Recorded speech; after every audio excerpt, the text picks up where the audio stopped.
I'll be inviting um, the chair, local organizing committee for this workshop, and also the director, Center for System and Information Services, Covenant University, together with our team, to come and make this next presentation. That is the person of Mrs. Priscilla Ajayi, and she'll be taking us the topic that we can all see on the board. Thank you very much. Thank you, sir. Good morning, everybody. Is it afternoon or is it still morning? Okay. Good morning, everybody. It's good to be on this platform once again. This section is supposed to be hands-on section. We eventually get to that point, but for starters, just to take us through what we have and want to deploy in the hands-on section. So the topic is deployment of BlogGate framework on private HPC infrastructure. I want to believe almost everybody here is very familiar with FEDGEN and our activities, and we are familiar with the PHIS platform. Yeah, that's the Public Health Information System. I don't know if you are familiar with their platform, PHIS. Okay. So, online participants have joined, right? Okay. So this topic, like I said, is the deployment of BlogGate framework on private HPC infrastructure. We are the BlogGate framework is based on the PHIS work that was done. PHIS is a public health information system that is like a blog for health, for correct and verified health information. That's the concept of PHIS. So we converted it into a generic framework that can be used by anybody. That's what we call the BlogGate.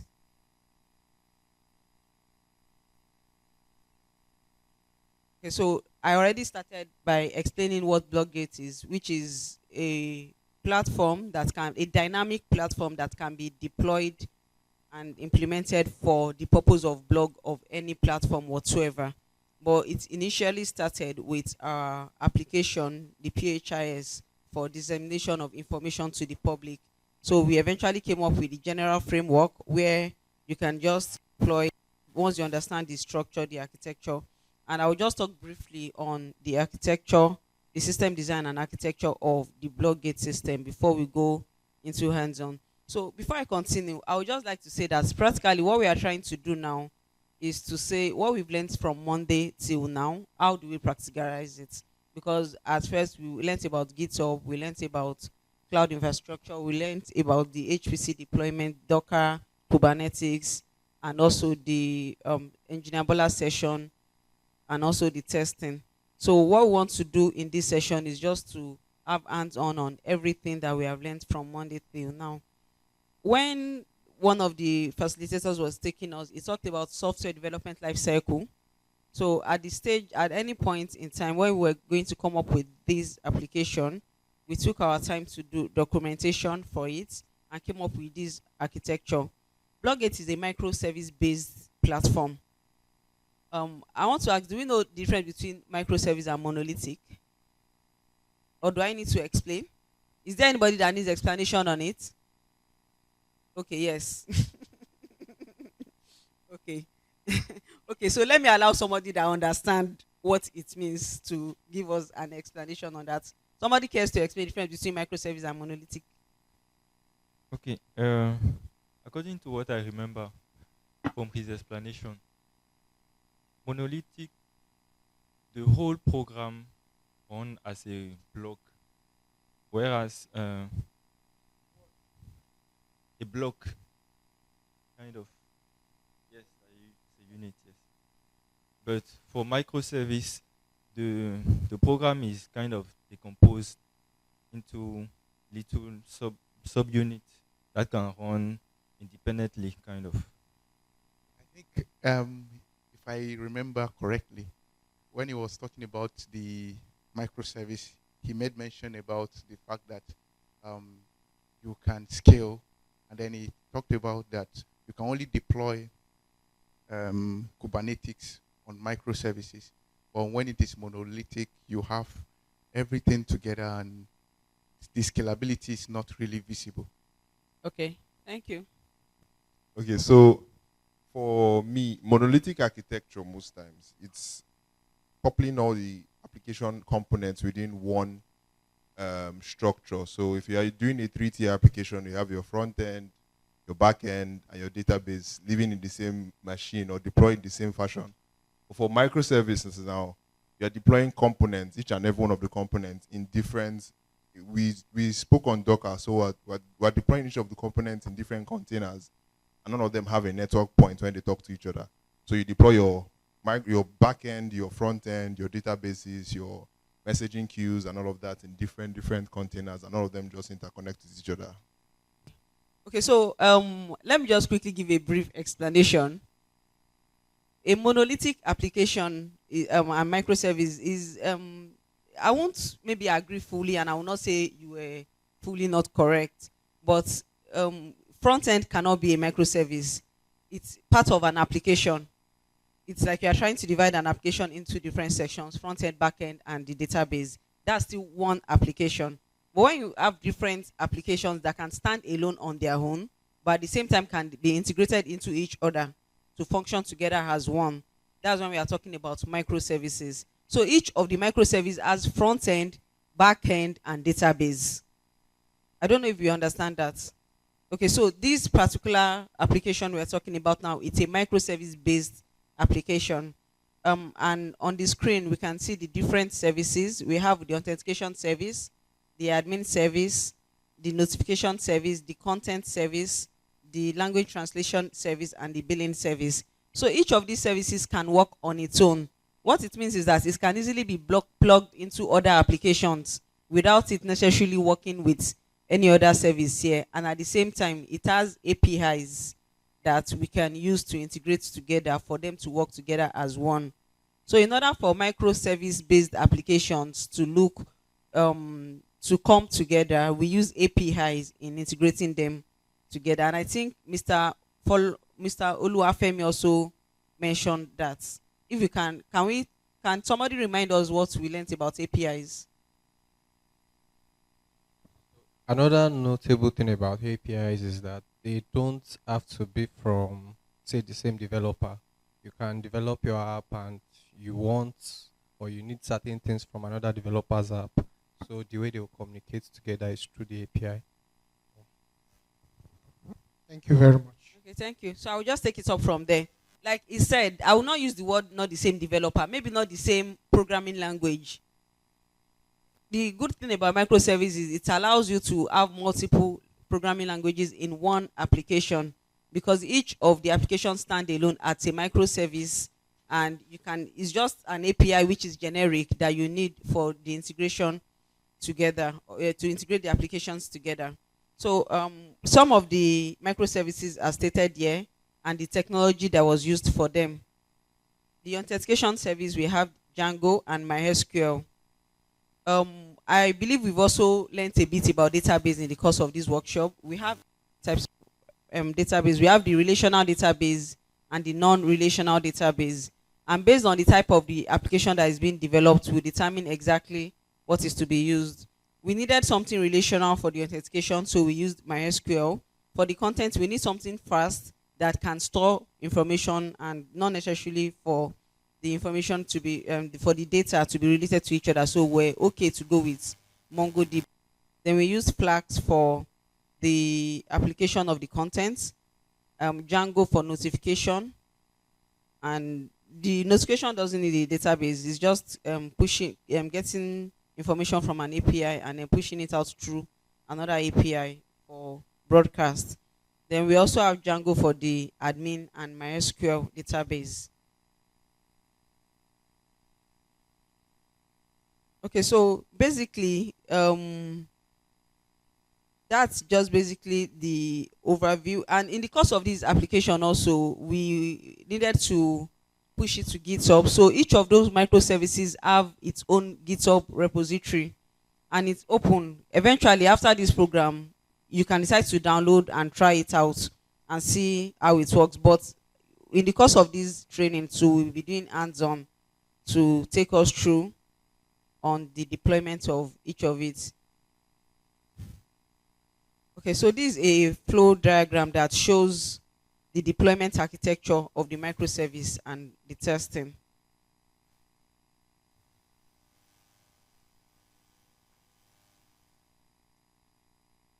Like we've been taught earlier on, we use containers, we use Kubernetes. That's we have a, what's it called again? A Docker file for each of these applications.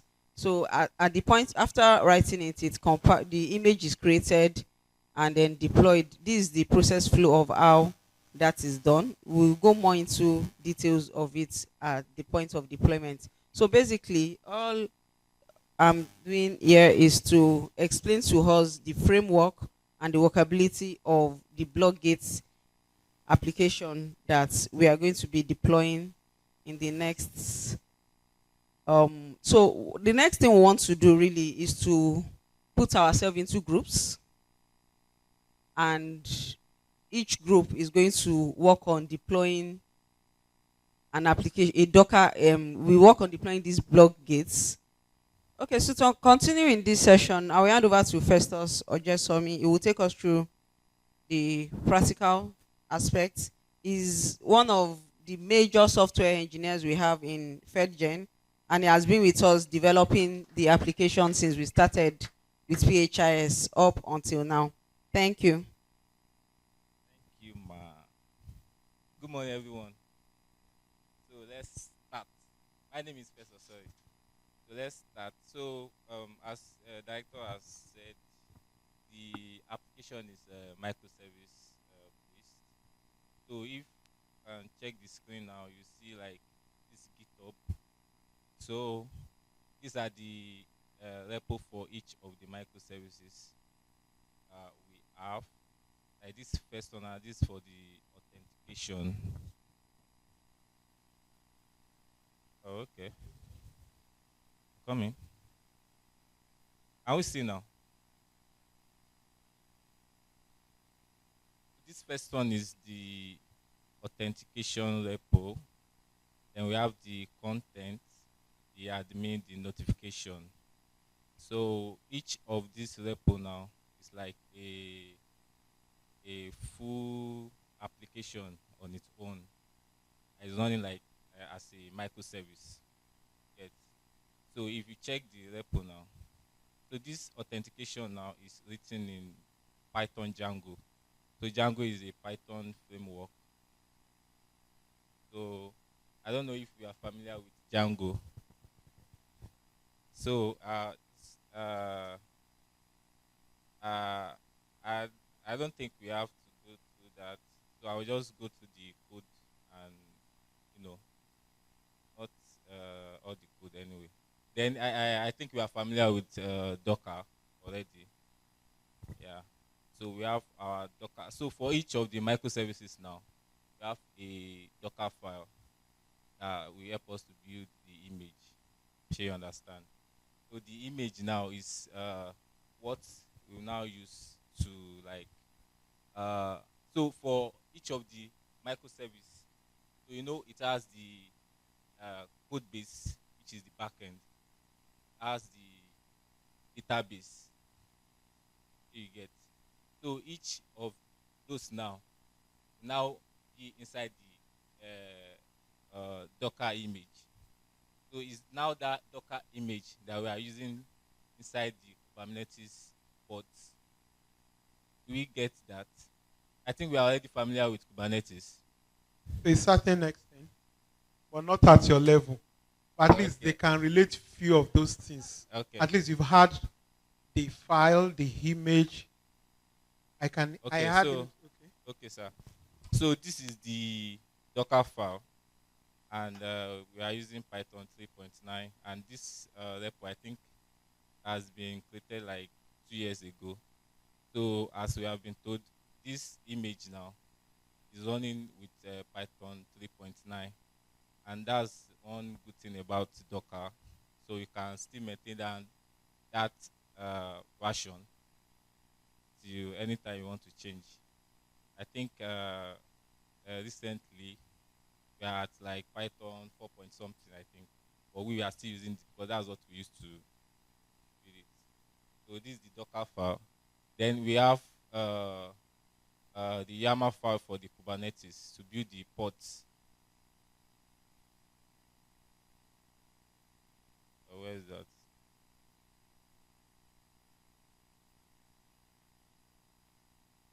Not shown here. Okay, let me go back.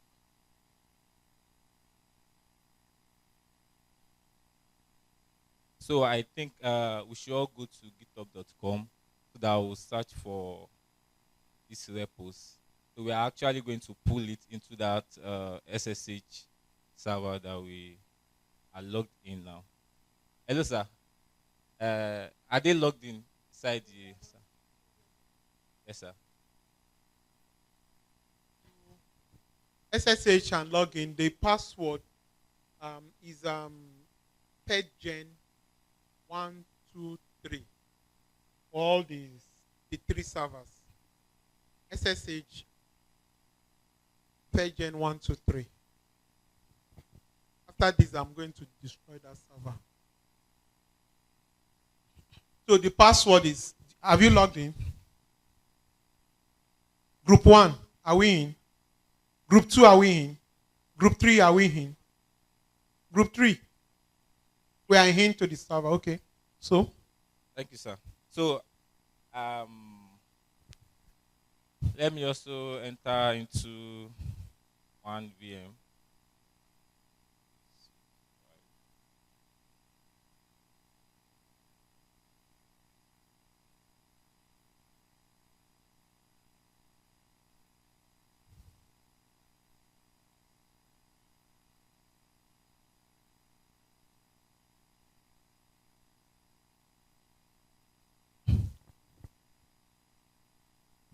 All right.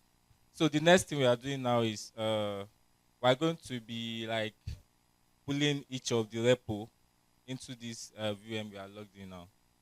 So we can go to GitHub now and search for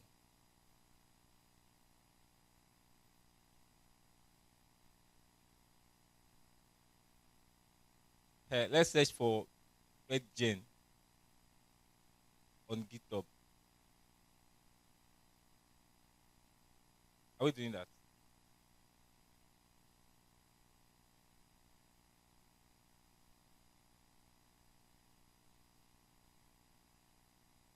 Can we see FEDGEN?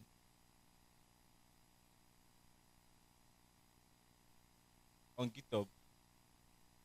So go to repositories.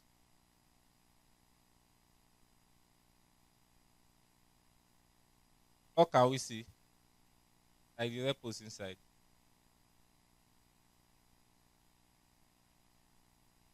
Okay. Okay, that's good. So now, before we go on, you guys have to like create a security key from GitHub to be able to pull the repo into your VMs. So you can go to, you see your profile picture top right. So click on that. Go to settings. Are you seeing settings? Are we following? Okay. Go to your, are you seeing your profile picture top right? On GitHub. On GitHub. You all have GitHub accounts.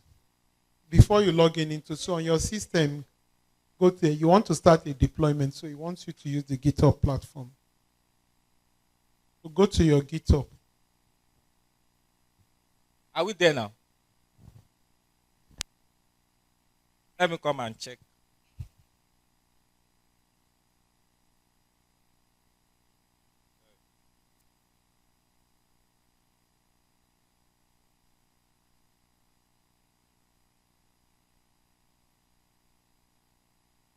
Hey, your oh, this is your system. Is it network?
Okay, all together.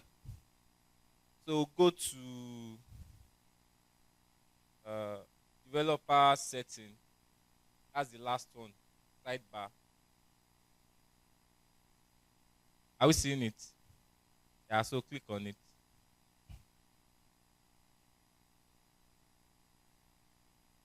So you see personal access tokens.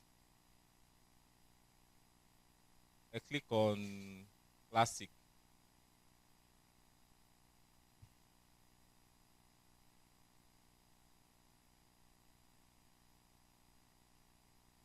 Are we there?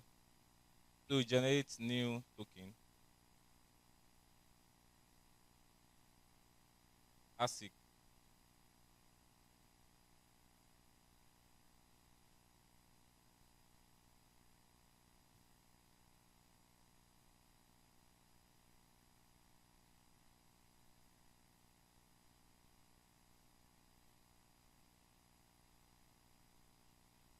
So you can give it a name. I want to call your token. Are we there? Yeah, put your password.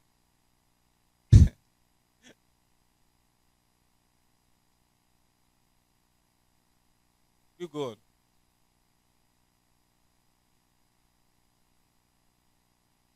Your personal password.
Okay.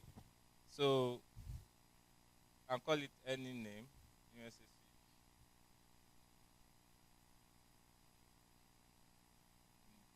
Any expiration date you want. So you just click on repo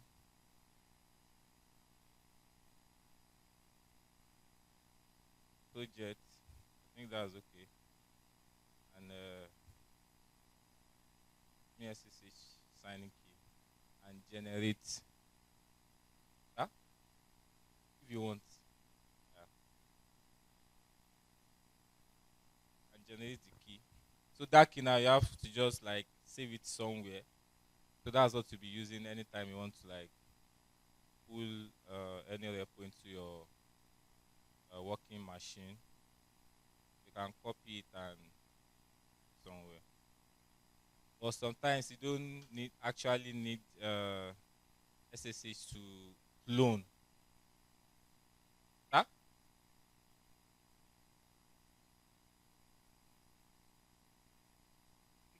And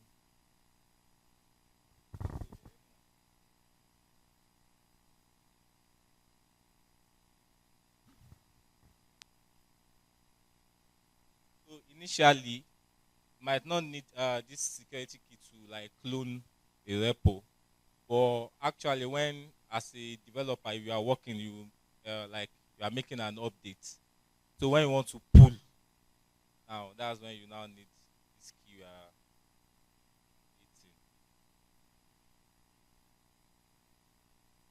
Okay, so that's good. So let's go to the FEDGEN GitHub again now.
Yeah, just go down.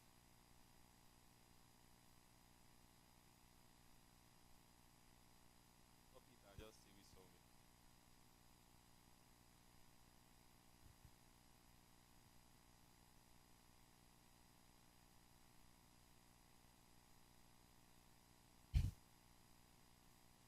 Yeah, we are good. So let's move on. So let's just copy it and save it somewhere. I can put it on my.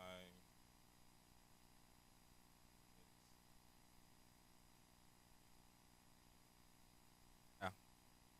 So we can go back to the FEDGEN tab now, account page.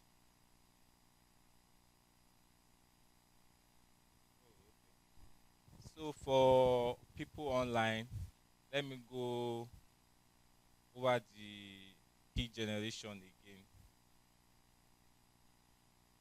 So from your GitHub, so you go to loading, go to your profile side here at top right. Okay. Click on the profile picture, you click on settings.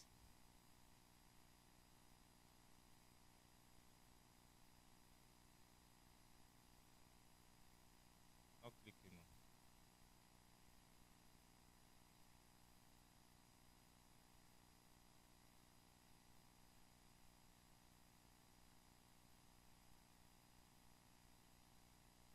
I think the network is slow.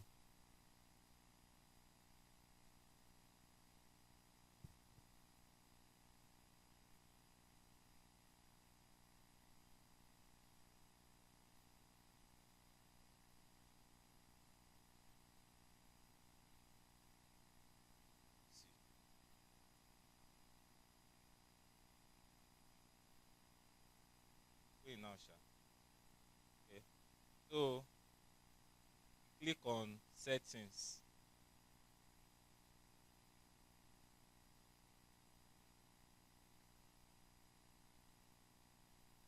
I'll take it faster now once I'm done with this part. Please, let's listen. Few more minutes to go. We have Network is very, very slow, sir.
I'm trying to use my personal network.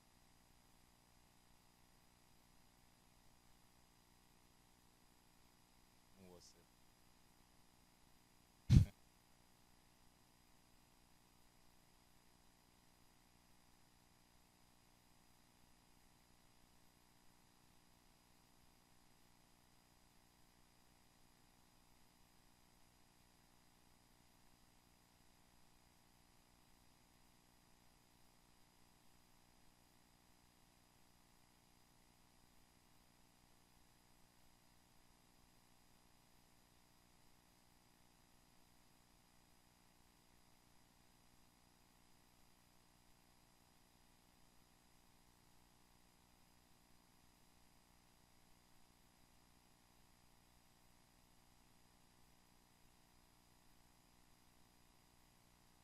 We can try to be like cloning the each of the into our server.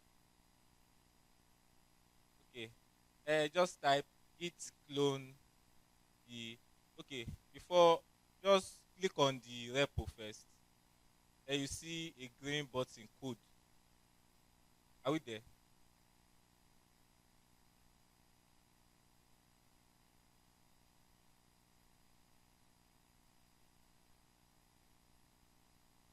So from for the online people now, so to create the token again, so you go to your profile here, then you click on settings.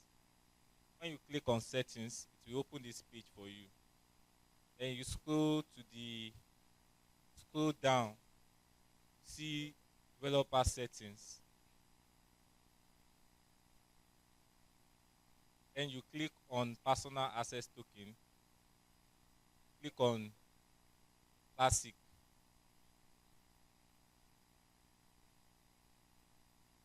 Then you generate new token and classic. Just give it a name and select repo project, and generate the key. So you have to copy and save it somewhere for you to use in the future. So let's go on now. So let's go to FEDGEN.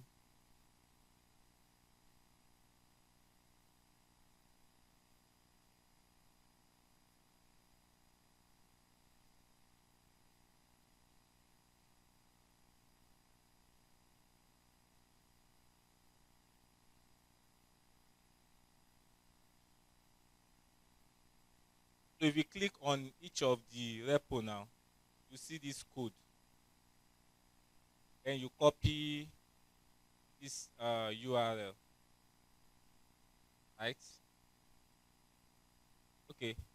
Click on the repo on the FEDGEN GitHub page. You go to the repository.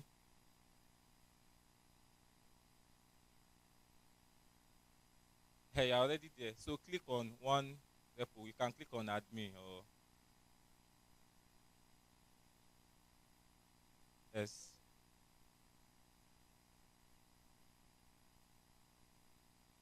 See that green code button. So you can click on it. So you copy this URL.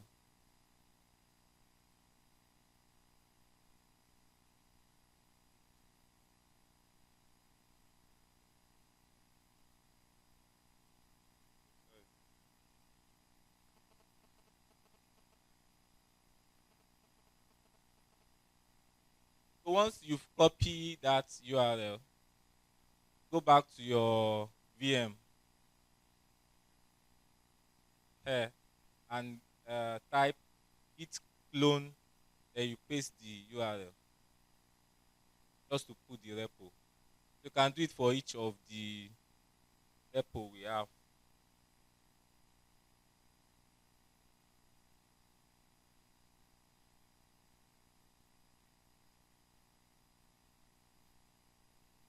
Are we there now? So you can do it for each of the repo, that BlogGate repo. We get. So after that, can now move to like deploying them now. So go to your, let me log in again.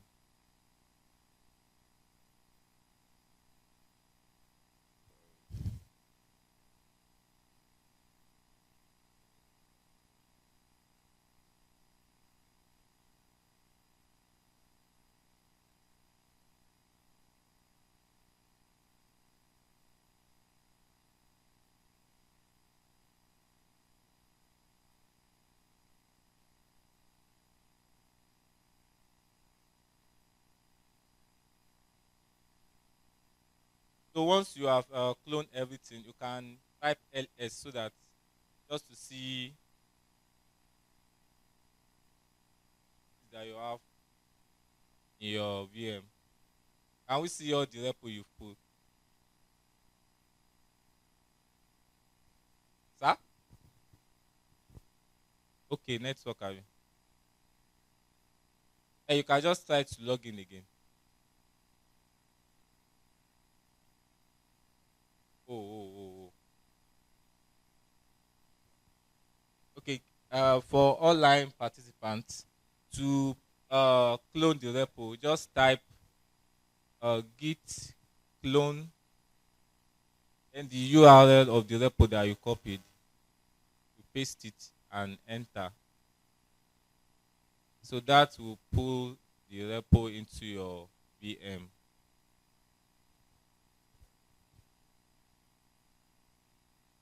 So since we are trying to like deploy it into Kubernetes cluster, so the kind of server we have is we call it a BM meter. So BM meter is BARE, METAL,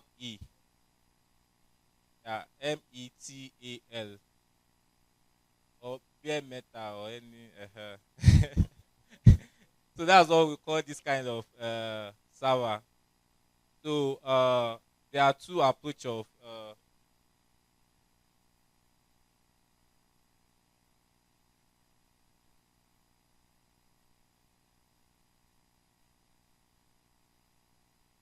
okay, to clone the repo again is git clone and the URL of the repo.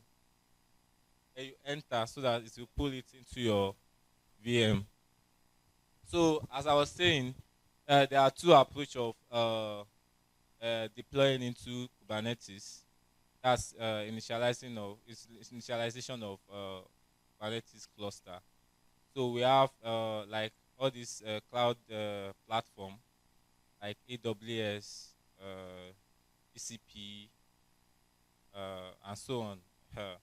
So they already have Kubernetes services that is running in their system.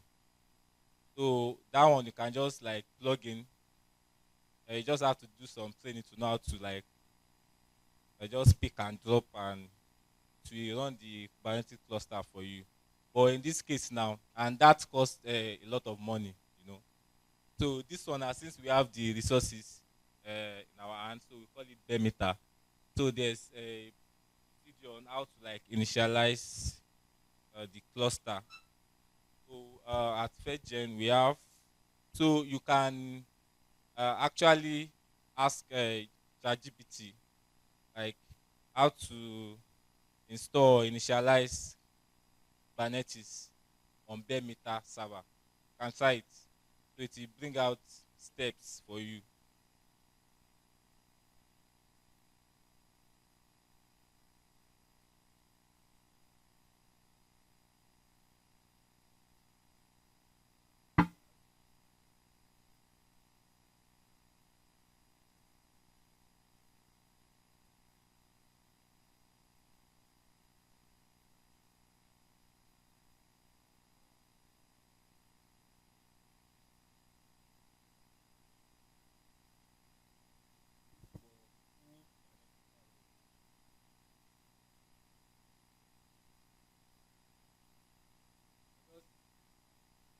Okay.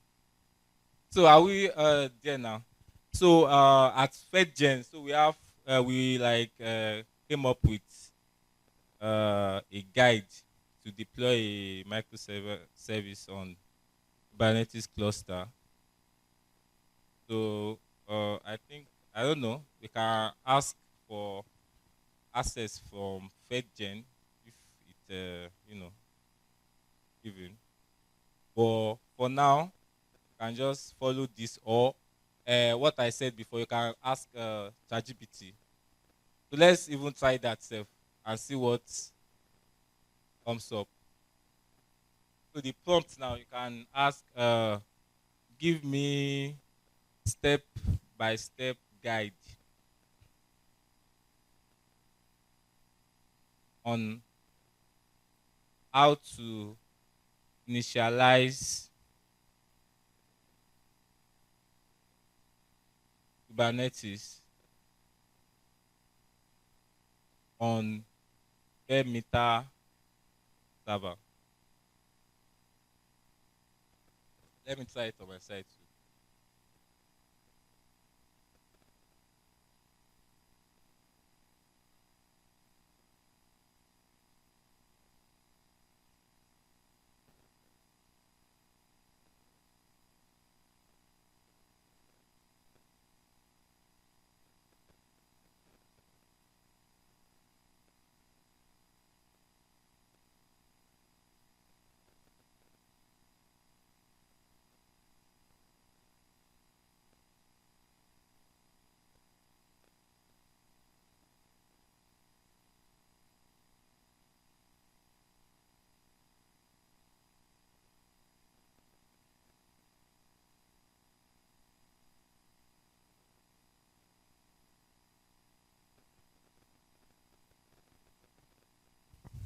So Kubernetes itself, they have like a documentation that you can actually follow.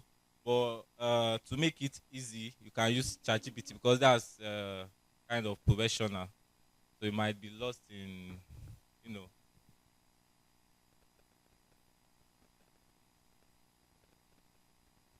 So do we get response? Mine is still loading. Network, have you?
We have response now.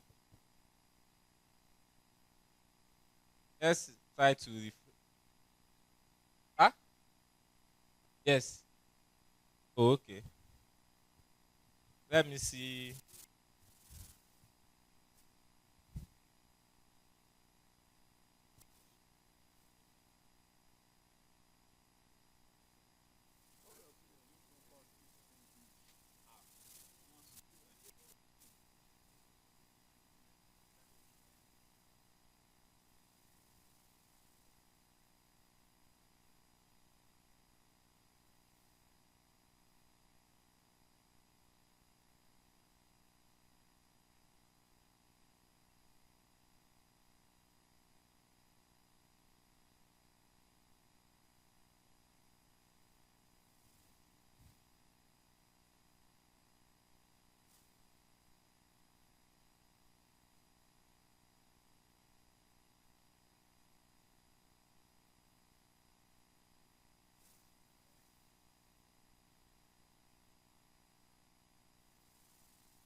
So we can, I think we should just continue.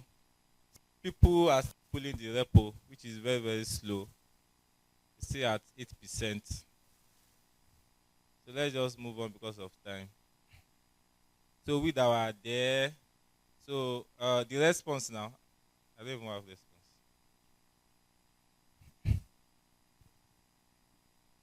So you can either follow this response, which it will actually work,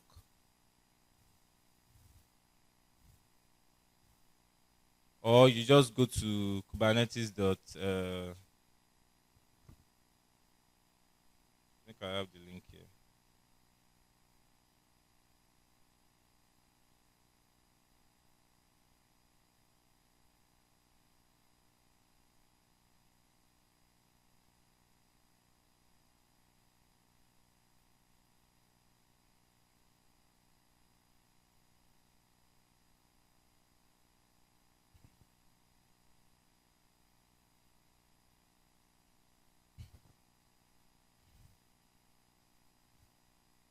So you can just go to the main website for the documentation. Follow this, but it might be confusing. So for the ChatGPT response, so there are things that to initialize Kubernetes cluster. So first thing is to disable swap. So swap now, it's on the VM itself. So it's like it's hinder the performance of the Kubernetes cluster itself.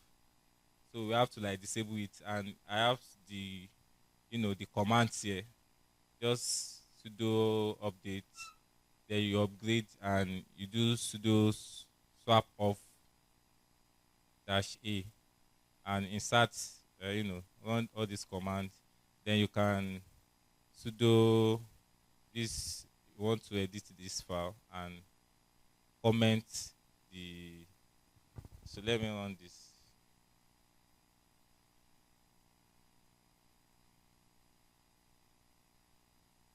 So all these commands we have here just to be running them, and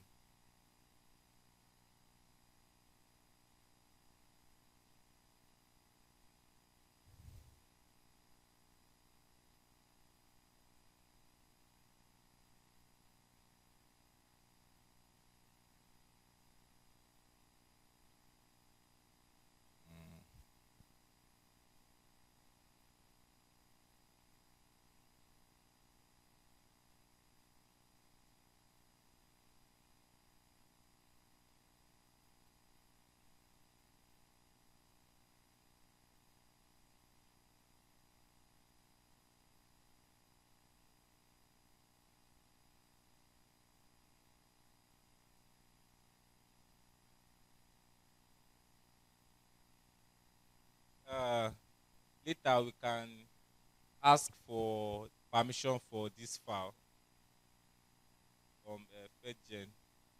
So if it's granted, we can actually follow this flow instead of ChatGPT response, which is not the same for everyone. It's not, oh, it's long, 9 pages. But each of the command, you just have to like understand them. So after, oh, okay, no problem. So after you disable the swap now, just for performance, the Kubernetes performance, so you set the host name. So the host name now is,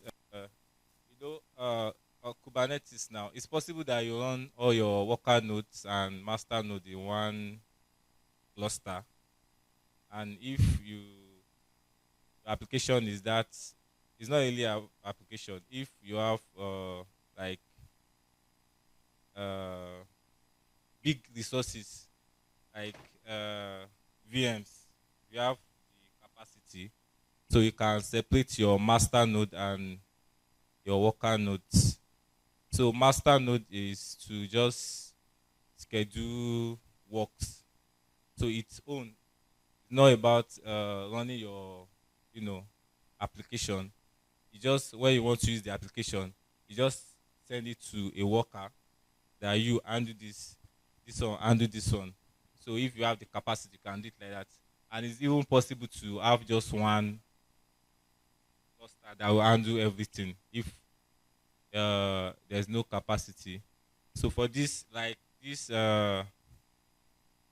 one now, you only use just single cluster for everything, just to minimize resources. So this is where you set it. So you can this sudo hostname ctl set hostname. You can name it master node. So if you have another node, you can name it worker node 1, worker node 2, and so on. So after that, then this command is to set. So for each, assuming you have like multiple cluster now, like master node, you've separated them. So you can. This command is to, like, on the master node, you now you run this command, and you put for the master node, and you type this master node IP of the master node. Then you put at the front master node. If you have like worker nodes, you type it and put their IP, so that that master node will know IP for each of.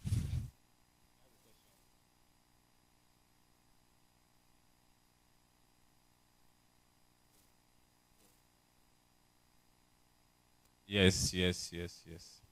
So it's like, you are logged into one VM now. So it's like you have, like, we are trying to do like a microservice. So for each, you have like 4 VMs. So each of the VM we hold one microservice. You understand? So on the master node now, you will not like deploy any application there. It's just one that will just be like administration. That's what master node is for. But it's possible that you have everything on that single. Yeah. So if you have, so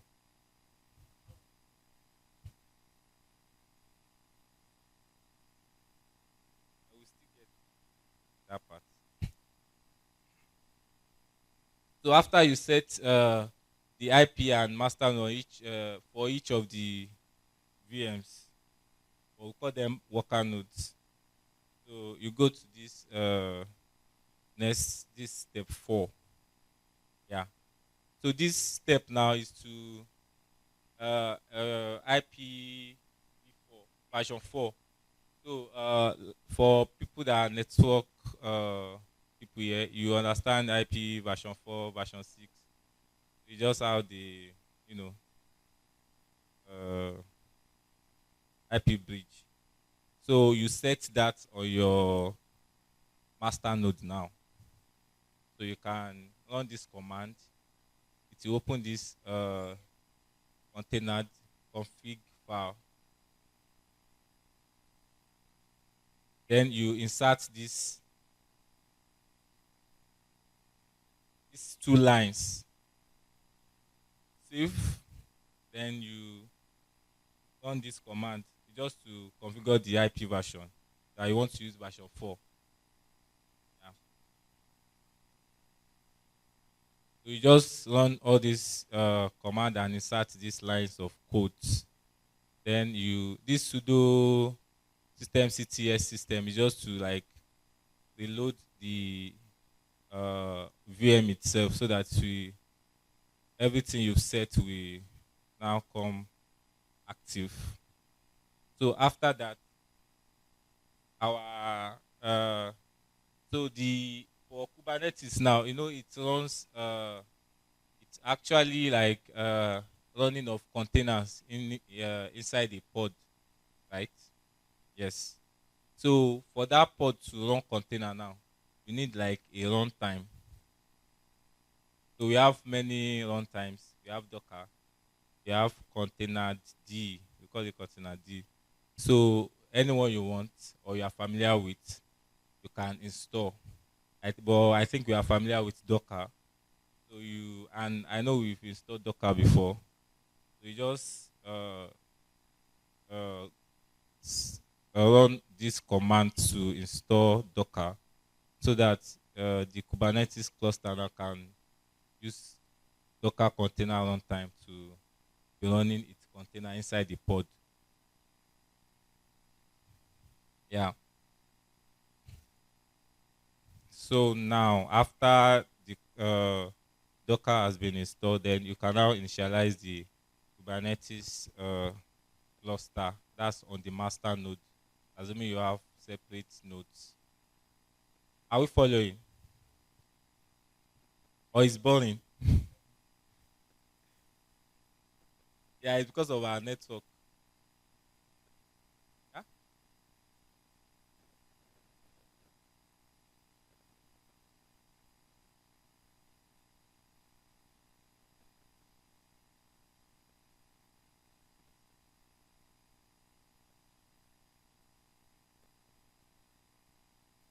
Shall I continue?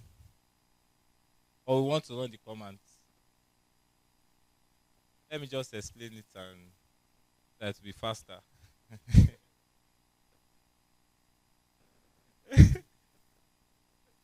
So to initialize the Kubernetes cluster now. So most times these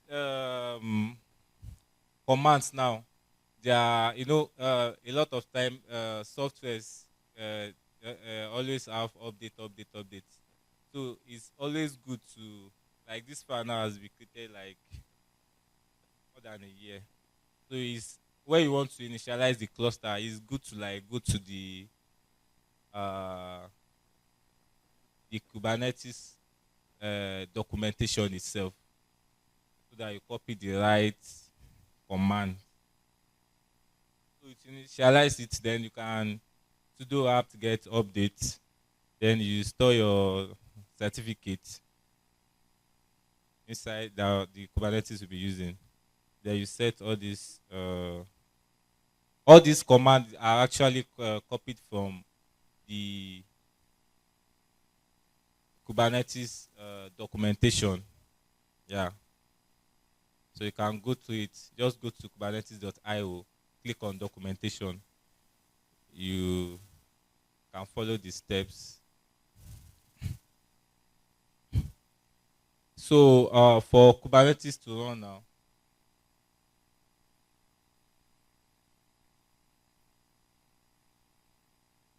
so you need kubelet.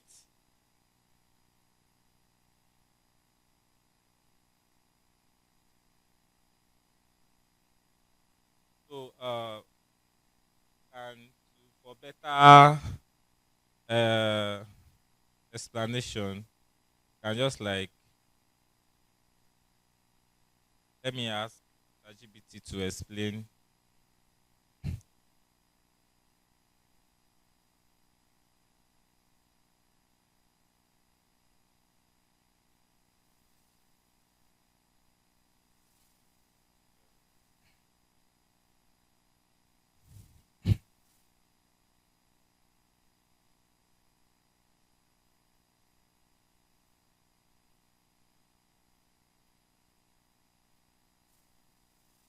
So to initialize the Kubernetes cluster, it will actually need a kubelet. It will need a kube ADM and kubectl.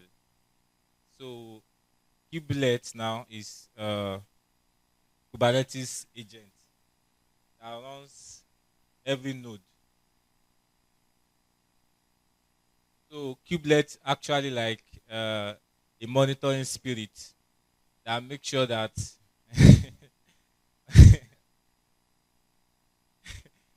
I make sure that all the workers are actually running. So if they are not running, it will like if you configure it, it will send a notification that this one is faulty. So that's the work of a kubelet.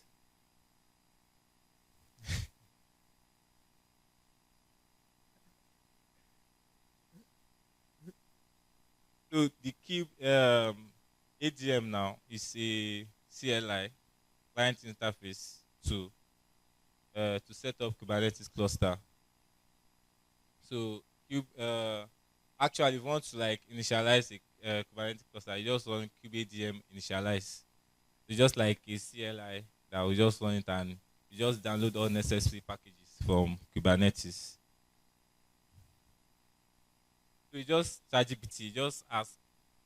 It's very, very easy to set up. Even if you have error, just ask, how can I resolve this? Yeah. So after you initialize them now, just run this line of code. So what this the work of this is just to hold that the kubelet, kubeadm, and kubectl that you install now. It will hold it so that it will not like update itself. Assuming you download 4.2, so you still have to maintain that now, so that when new version comes out, it's not going to update itself. That's why we actually hold them. Then you just run this ADM init, the control plane, the master node now. We already set them and the IP, and to initialize the cluster for you.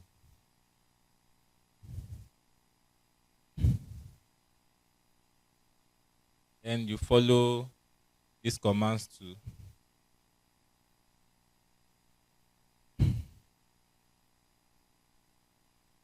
So, for Docker, are we following now? Yeah. So for Docker, like each of the container has a Docker network, right? So in Kubernetes too, it needs a network that we like connect all the workers together. So, and we have many, facilitator for communication on Kubernetes cluster. So the one we use is Calico. So this actually to has its own documentation. It's like open source that you can just check out and install, just for the workers to communicate. So you just run. So right now you can be like using kubectl to run commands, since you have initialized your Kubernetes cluster. So instead of using Docker compose, Docker build, so you are now using kubectl because you've installed it. So after you've initialized now, you will actually, let me see whether the question you asked the other time, Mr. Dari.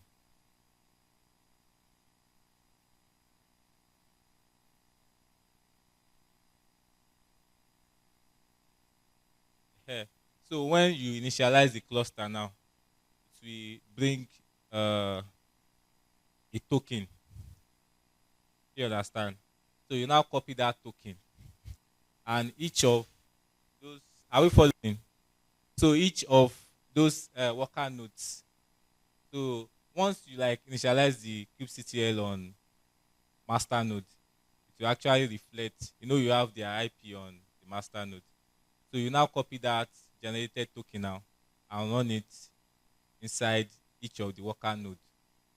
You understand? So that's where this code comes in. You just go to your worker node and run this kubeadm. Are we seeing my screen? So the token will actually, like when you initialize, Kubernetes will bring the token and you insert it, your control plane IP, which is the master node. Then you put your token and enter. So once you do that successfully, if you go to your master node, you see your worker node running and connected. So you don't have to do anything, whether you want to schedule for each of them. The master node will handle the scheduling as you want to run your application. Yeah.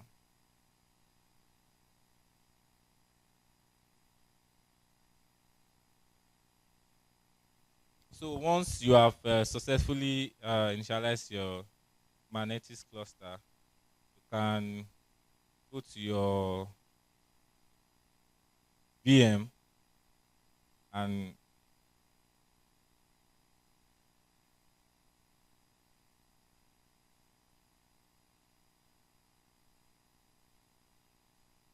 um, 1, 2, 3, 4.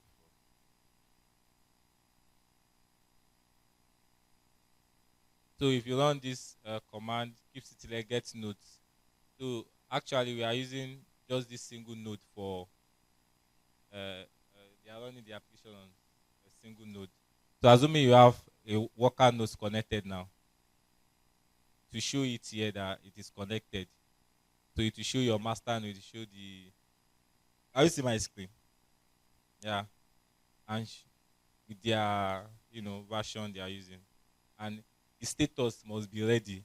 That means it's ready to accept work as a worker.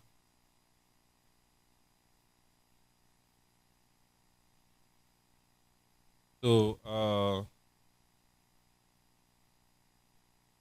so I think we followed this step before. That's cloning of repo. So once your Kubernetes is installed now, then the repo that you've installed, you have your YAML file for Kubernetes. Yeah. So if you check that repo that you pull, you see a YAML file there that is Kubernetes cluster, Kubernetes resource file. Let me look for one. BlogGate admin. Are we together? Please, are we together? Or is it boring? I'm not sure we are together. So this a YAML file for initializing for deploying application on Kubernetes. So you set it's just normal command, just like I think we already know you're familiar with YAML file. So you set the version and set the containers that you want to be running on the pod now.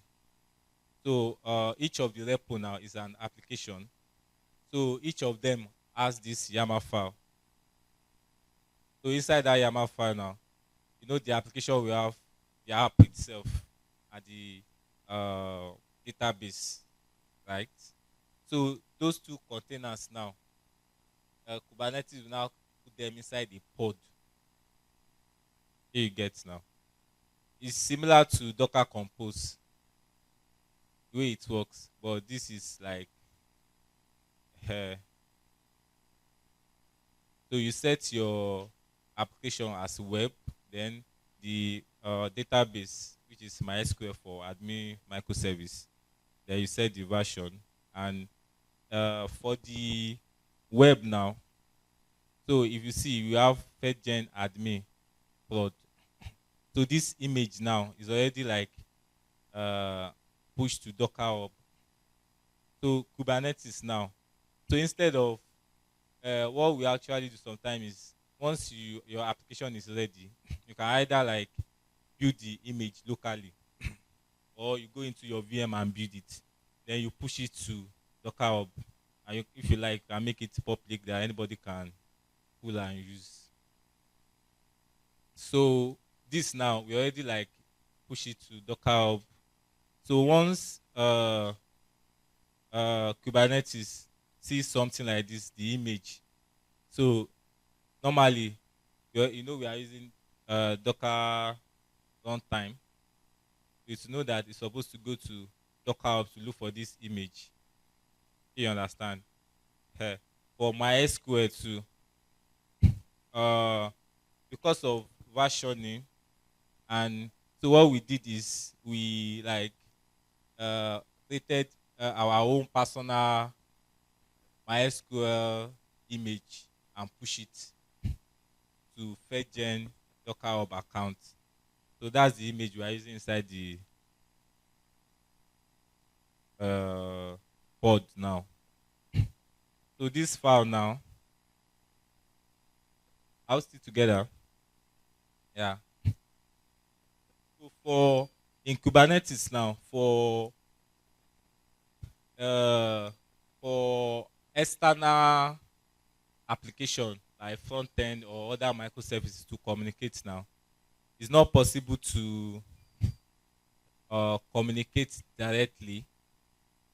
So that's security aspect of Kubernetes. So you can't just like from outside want to enter the application. So for that to happen, you have to create like a service.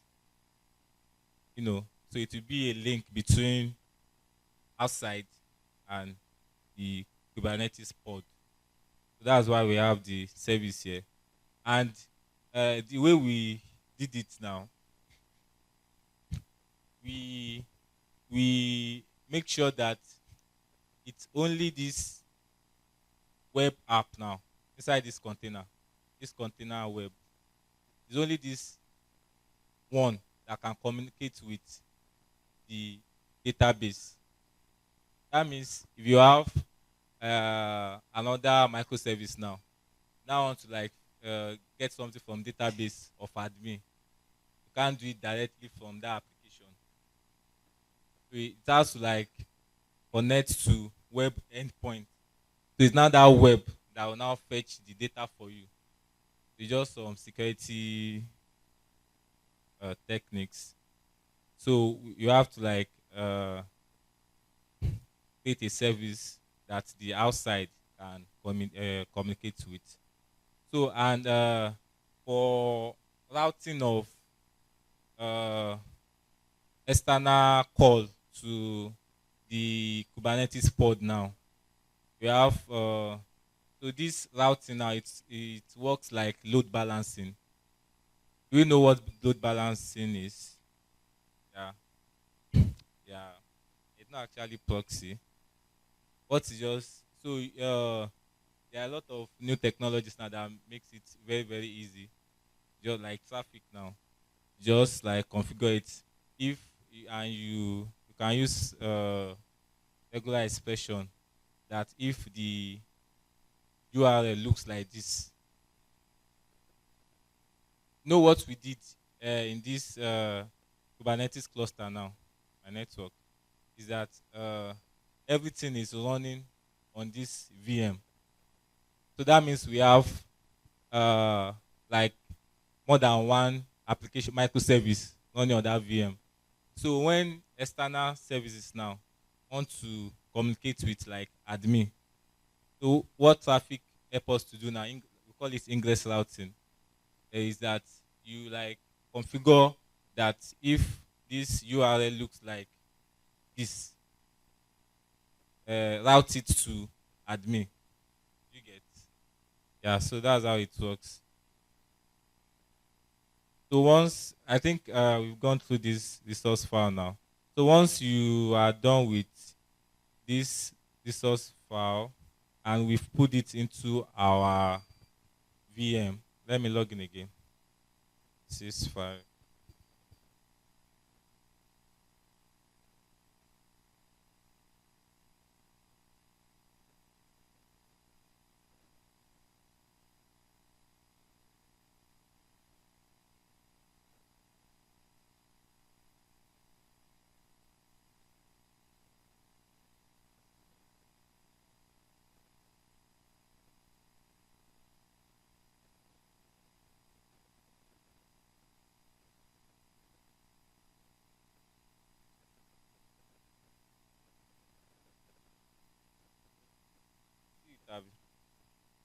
Are we together? Yeah.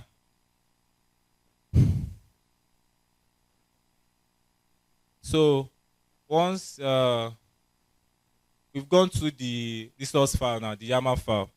So since we have cloned the project, I assume that, but if network has not, so we've done all this. So to now the to deploy the application now inside the Kubernetes cluster, you just run this command kubectl apply the name of your resource file. This file now. Yeah. Just do kubectl apply -f the name of the file. So once you run that and everything works fine, your application will be deployed.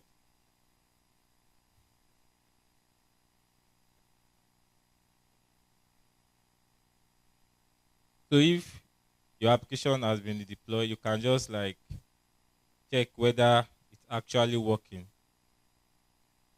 Do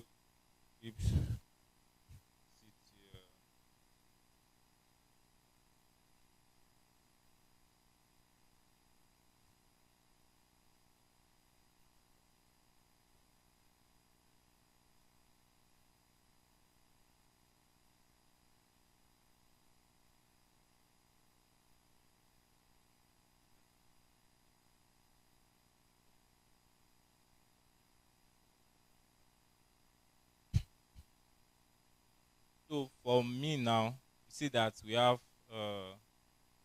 like many services running. So assuming you deploy one now, like admin, you should see it like this. So it will deploy it like this and give it the name that you put inside your that's what we call it here. It's label. I mean, yeah.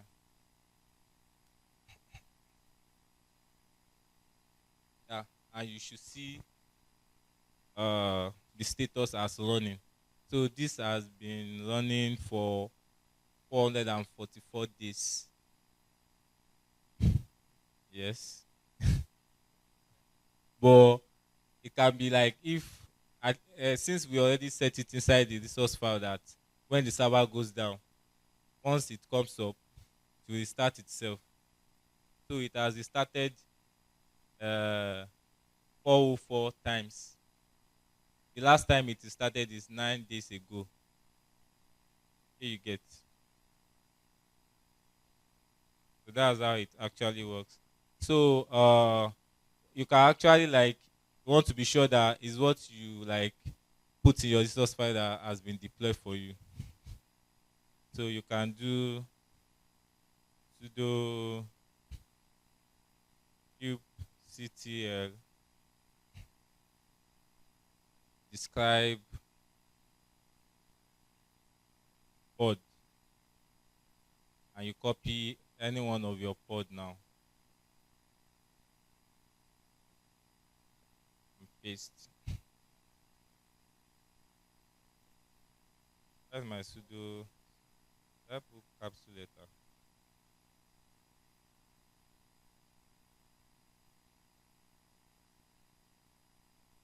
Yeah. So if you actually check it now,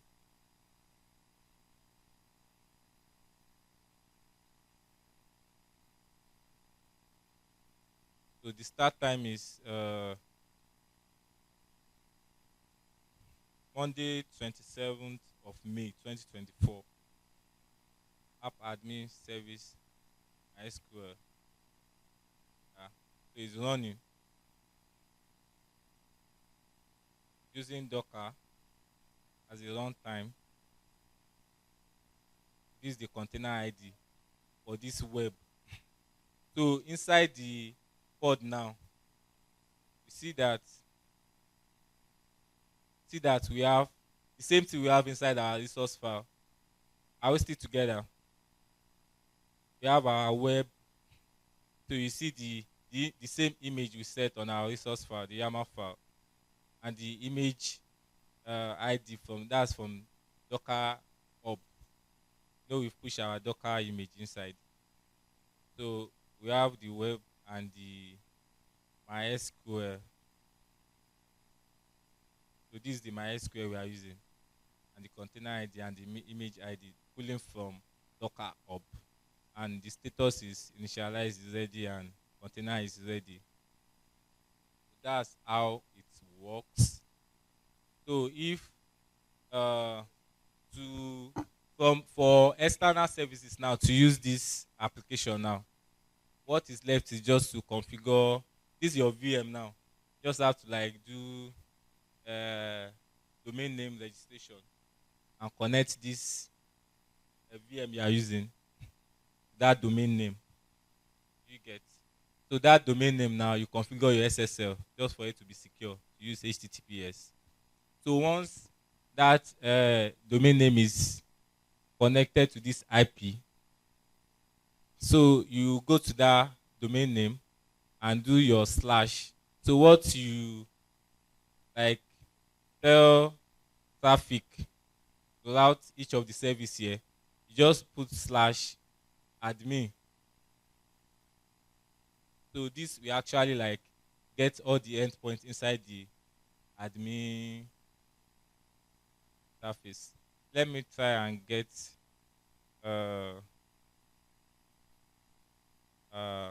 I want to know the domain name for that VM.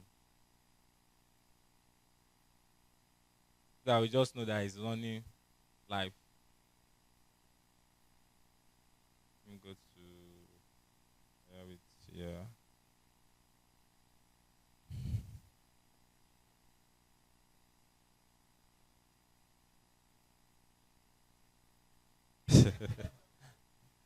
The network.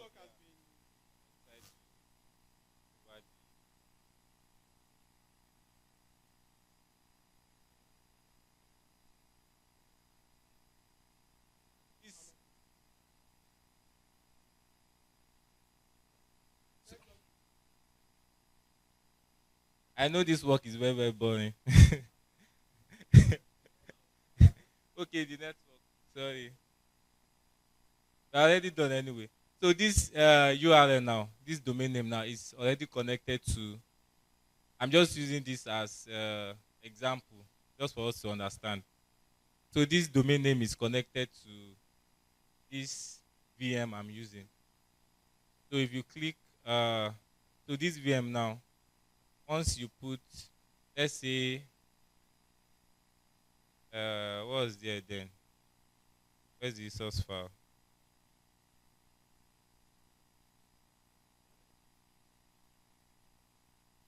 Here, admin PHIS. I'm just using this as example. It's not BlogGate. You put slash. That one we deployed. Not found. FEDGEN.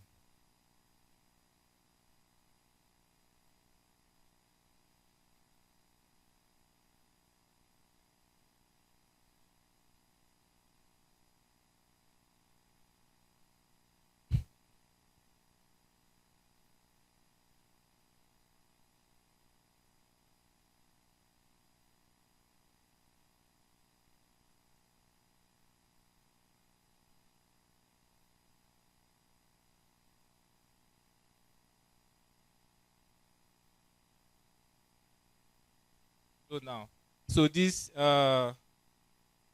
domain name now, you already configured it with the VM.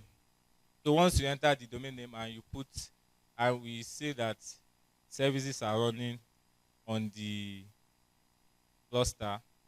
So for this authentication now, once you just put /auth, because that's what we set on the resource file. That if you see /auth, you see /admin, go to admin. If you see auth, go to inside auth. Here. So if you do auth now, once you see this now, you know that this is a Django like running application interface. But this is still boring. But but if you are a developer, you know what to do from here. So you know that your application is actually turning. And it's just this is just the back end. It's not. So what we are actually doing is, each of those the concept of the BlogGate that the director explained the other time is any blog site now. I don't know a lot of blogging sites and use these microservices. We have content.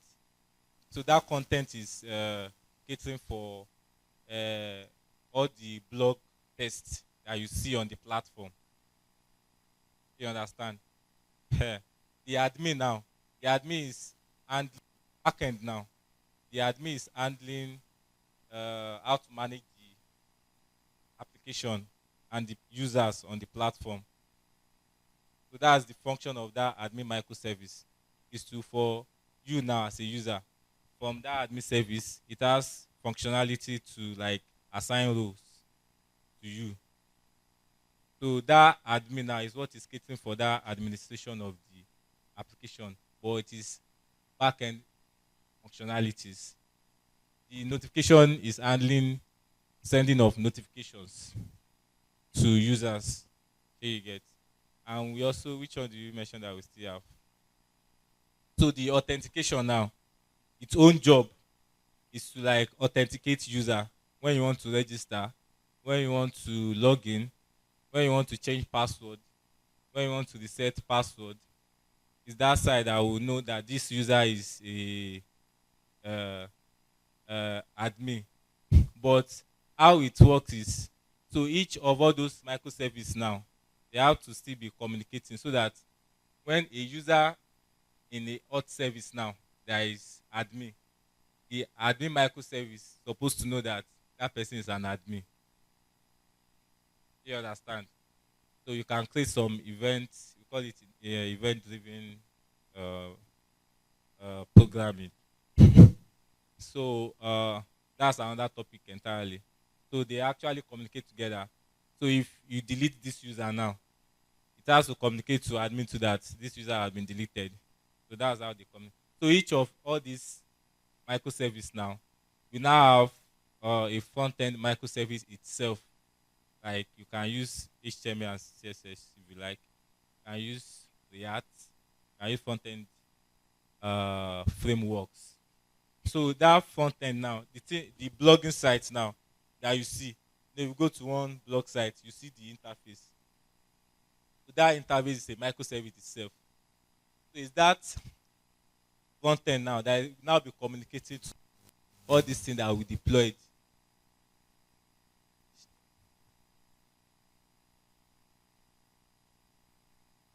We didn't pull front-end. This is just back-end to manage our back-end. So the concept is you can create your own interface. Like when I was here on Wednesday, someone created Sobo website. So assuming our backend now is to like manage Sobo platform. So your own front-end can just be consuming all this microservice API and to be functioning. So you want to market that and be selling it. So you just have to just create your own front end and log into the back end.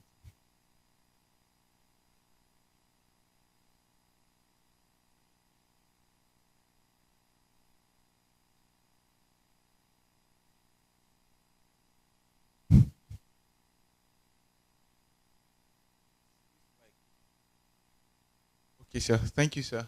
I mean,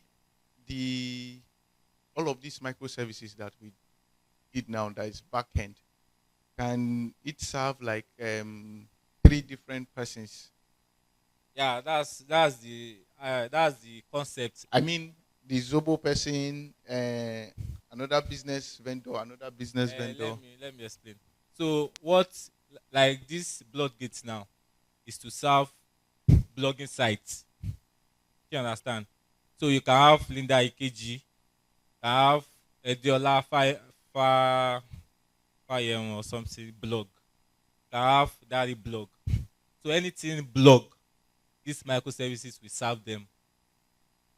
Just this one.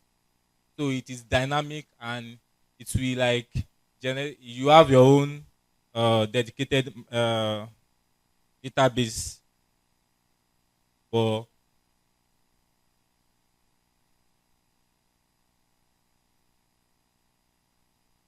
actually done. Do you get now? So it will serve anything blog. So we are not servicing Sobo business or yes. At the same time. Yes. So that's So- what we are marketing. Okay. So now on these VMs now that we've created this setup now, if we have different bloggers, they can just subscribe. Yeah, they can And- subscribe. And what our own work now is we can actually like if okay, the way we do it now is if you want to like use all these microservices, we create a dedicated VM for you and deploy all these microservices on it. Or if it's like want to do them separate VMs, you understand? It will now be serving your own blog. Yes. Is no. Just for one. Yes. But the beauty is that you don't have to be writing another code for your own blogging site. You can just subscribe to this and we deploy it for you. And you once you follow the architecture and just consume the API, just deploy it for you and consume it. So that's how it works. Thank you, sir.